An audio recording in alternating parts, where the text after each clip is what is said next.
Hello great മീഡിയാസിലേക്ക് സ്വാഗതം. Book my show ആളിപ്പടരുകയാണ് കളങ്കാവൽ. ആദ്യ 2 ഷോകൾ, അതായത് ഉച്ചയ്ക്കുള്ള ഷോ കൂടി കഴിഞ്ഞപ്പോഴത്തേക്ക് കളങ്കാവലിന് extraordinary heavy positive response തന്നെയാണ് വന്നത്. ആദ്യ ഷോയുടെ കാര്യങ്ങൾ നമ്മൾ പറയാത്തത് കൂടുതലും ഫാൻസും അല്ലെങ്കിൽ മമ്മൂട്ടി സിനിമകളെ ഇഷ്ടപ്പെടുന്നവരാണെങ്കിൽ ഉച്ച തൊട്ട് സാധാരണക്കാർ കയറുന്ന സിനിമകൾ അല്ലെങ്കിൽ ഷോകളാണെന്നറിയാം. അവിടെയും ഹെവി എക്സ്ട്രാ ഓർഡിനറി പോസിറ്റീവ് എന്നുള്ള ആ ഒരു വാക്ക് കേട്ടതോടെ ബുക്ക് മൈ ഷോയിൽ ആളിപ്പടരുകയാണ്. മണിക്കൂറിൽ 11,000 12,000 ടിക്കറ്റുകളിലേക്ക് എത്തിയിരിക്കുകയാണ്. ഇന്നലെ വരെ ഈ ഒരു സിനിമയ്ക്ക് മാക്സിമം വന്നത് 5,000 അല്ലെങ്കിൽ 5,500 ടിക്കറ്റുകൾ വരെയാണെങ്കിൽ ഇന്ന് നേരെ ഡബിളിൻ്റെ മുകളിലേക്ക് പോകുന്ന ഒരു കാഴ്ച. അതെ, സിനിമ കൊളുത്തിക്കഴിഞ്ഞിരിക്കുകയാണ്. ഇതിനോടകം തന്നെ extra ordinary performance from Mammootty and team എന്നുള്ള കാര്യവും, ഒരു അതിഗംഭീരമായിട്ടുള്ള സിനിമ. ഇതുവരെ കണ്ട മമ്മൂട്ടി സിനിമകളിൽ മമ്മൂട്ടി ചെയ്ത ക്യാരക്ടേഴ്സിൻ്റെ ഒരു രീതിയിലുമുള്ള കണക്ഷൻ ഇല്ലാത്ത പുതിയ രീതിയിലുള്ള ഒരു മമ്മൂട്ടി കഥാപാത്രം. ഇതെല്ലാം തന്നെയാണ് സിനിമയുടെ ഏറ്റവും ഹൈലൈറ്റായി നിൽക്കുന്നത്.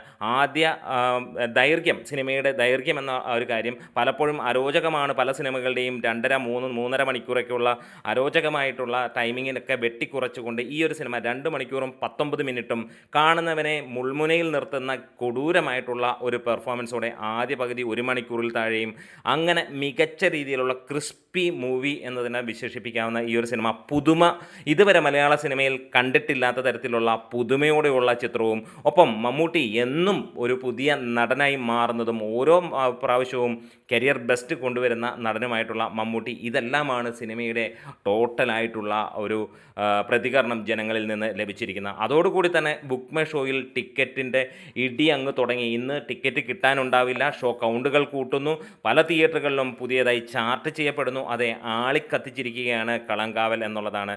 ആദ്യ ദിനം ഒരു 5 കോടിക്ക് മുകളിൽ നേടുമോ എന്നുള്ളതായിരുന്നു, 3 ദിവസം അല്ലെങ്കിൽ 1 കോടിയെങ്കിലും തികച്ച് നേടുമോ എന്നുള്ള ആദ്യ ദിനത്തെ ചിന്തയിൽ നിന്ന് അതിന് മുകളിലേക്ക് 10 കോടിക്ക് മുകളിലേക്ക് എത്തുമെന്നുള്ള ഉറപ്പിച്ച സ്ഥിതിക്ക് ഇനിയും 10 ആണോ 15 ആണോ അതിൻ്റെ മുകളിലേക്ക് പോകുമോ എന്നുള്ള ചോദ്യവുമായി ആണ് ഇന്ന് ഓരോ പ്രേക്ഷകനും നിൽക്കുന്നത്. എന്തായാലും മണിക്കൂറിൽ 11,000 15,000 ടിക്കറ്റുകളിലേക്ക് എത്തട്ടെ എന്ന് ആശംസിക്കുകയാണ്. അത്ര മികച്ച രീതിയിൽ തന്നെയാണ് സിനിമയുടെ ബുക്കിങ്ങും കാര്യങ്ങളുമൊക്കെ ഇപ്പോൾ പോകുന്നത്. സിനിമ ആളിപ്പടർന്നിരിക്കുന്നു, ആളിക്കത്തിയിരിക്കുന്നു. അതെ, 2025 മമ്മൂട്ടി കൊണ്ടുപോയി ഒരു മമ്മൂട്ടി വർഷം എന്ന് തന്നെ പറയാം. ആദ്യം ഇറങ്ങിയ 2 സിനിമകൾക്ക് അത്ര മികച്ച രീതിയിൽ മമ്മൂട്ടിക്ക് കാര്യങ്ങൾ കാഴ്ചവെക്കാൻ കഴിഞ്ഞില്ലെങ്കിൽ ഒരു സിനിമ ഭേദപ്പെട്ട രീതിയിൽ ഒരു വിജയമായിരുന്നു മമ്മൂട്ടിയുടെ ആദ്യ സിനിമ. രണ്ടാമത്തെ അട്ടർ ഫ്ലോപ്പായെങ്കിൽ മൂന്നാമത്തെ കൊടുമ്പിരി കൊണ്ട മികച്ച ചിത്രമെന്നുള്ളതും അതിഗംഭീര ഹിറ്റിലേക്ക് എത്തുകയും ഒപ്പം റെഡ് അലേർട്ട് തുടങ്ങിയിരിക്കുന്നു മലയാള സിനിമയിൽ വീണ്ടും എന്നുള്ള ആ ഒരു ചരിത്രവും കൂടെ എത്തിച്ചിരിക്കുന്നു. അപ്പോൾ നമ്മുടെ വീഡിയോസ് ഇഷ്ടമായെങ്കിൽ ഒന്ന് സപ്പോർട്ട് ചെയ്യാം. ഉച്ച കഴിഞ്ഞിട്ട് സിനിമയ്ക്ക് കയറുന്നവരുണ്ടെങ്കിൽ നിങ്ങൾക്ക് കമൻറ്റ്സ് പറയാം. ഇതുവരെ സിനിമയ്ക്ക് പോയിട്ട് നിങ്ങളുടെ കമൻസുകൾ, നിങ്ങൾ സിനിമ കണ്ടവരാണെങ്കിൽ നിങ്ങളുടെ കമൻസുകളൊക്കെ ഒന്ന് പറയാം. എന്തായാലും എവിടെ നോക്കിയാലും റെഡ് അലേർട്ട് തന്നെയാണ് നമുക്ക് കാണാനുള്ളത്. പ്രതീക്ഷയ്ക്ക് മുകളിൽ ഒരു പ്രേക്ഷകൻ എന്ത് പ്രതീക്ഷിക്കുന്നോ അത് നൽകുകയും അതിന് മുകളിൽ നൽകുകയാണെങ്കിൽ പ്രേക്ഷകൻ കൂടെ ഉണ്ടാകുമെന്നുള്ള ഒരു കാര്യം ഉറപ്പിക്കുകയാണ് ഈ സിനിമ വീണ്ടും. അതെ, നടനെയോ അല്ലെങ്കിൽ കഥാപാത്രത്തെയോ നോക്കിയല്ല ആരും സിനിമ കാണുന്നത്. നല്ല സിനിമയാണെങ്കിൽ കാണും. ഒപ്പം അതിൽ അഭിനയിക്കുന്ന നടൻ അതിഗംഭീരമായിട്ടുള്ള പെർഫോമൻസ് കാഴ്ചവെക്കുകയാണെങ്കിൽ ബാക്കിയെല്ലാം ജനം മറക്കുമെന്നുള്ളതും പേരും രൂപവും എല്ലാം മറന്നുകൊണ്ട് ജനങ്ങൾ കാണുമെന്നുള്ളതും ഉറപ്പിക്കുകയാണ്. അതാണ് വീണ്ടും കളങ്കാവൽ തരുന്നത്. അതെ, മമ്മൂട്ടി എന്ന പുതിയ നടൻ, മലയാളത്തിൽ ഇൻട്രൊഡ്യൂസ് ചെയ്യുന്ന ആദ്യ അല്ലെങ്കിൽ പുതിയ നടൻ്റെ മറ്റൊരു വേഷമെന്ന് തന്നെ പറയാം. അങ്ങനെ തന്നെ നമുക്കിതിനെ കാണാൻ കഴിയുള്ളൂ. കാരണം ഇതുവരെ കണ്ട മമ്മൂട്ടിയെ നമുക്കിതിനകത്തിൽ കാണാനില്ല.